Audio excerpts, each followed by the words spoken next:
নমস্কার বন্ধুরা, গীতা রকমারি চ্যানেলে তোমাদের সকলকে স্বাগত। বন্ধুরা, আজ একটা বিশেষ দিন।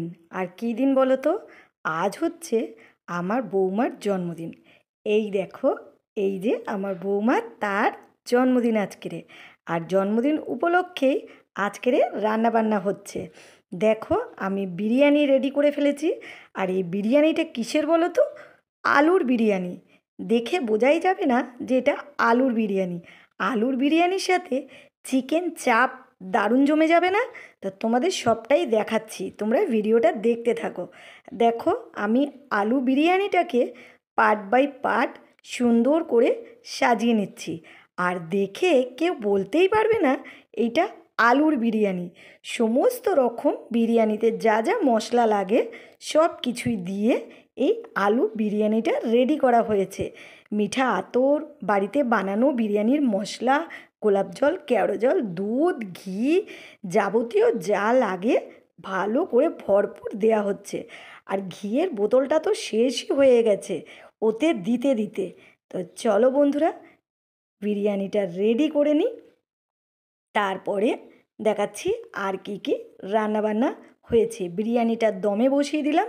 আর এইদিকে দেখো, ভরপুর ময় মশলা দিয়ে চিকেন চাপ চিকেন চাপ বানিয়ে রেডি করে রাখা হয়ে গেছে।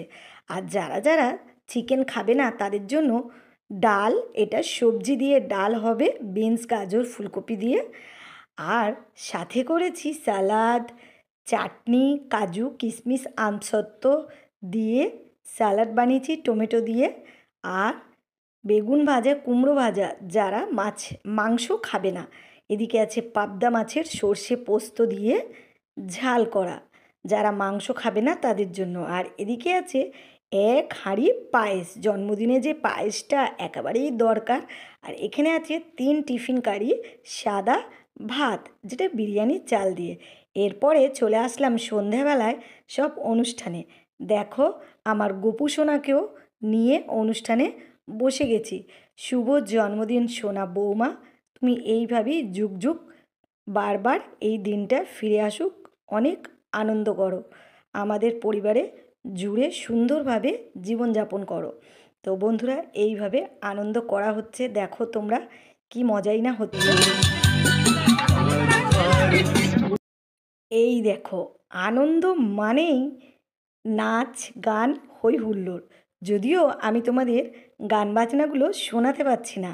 আর আমাদের বাড়ির একটা ভাগনা বউ আর একটা আমার বৌমা, সবাই দেখো আনন্দ করতে লেগে গেছে, নাচু নাচু করতে লেগে গেছে।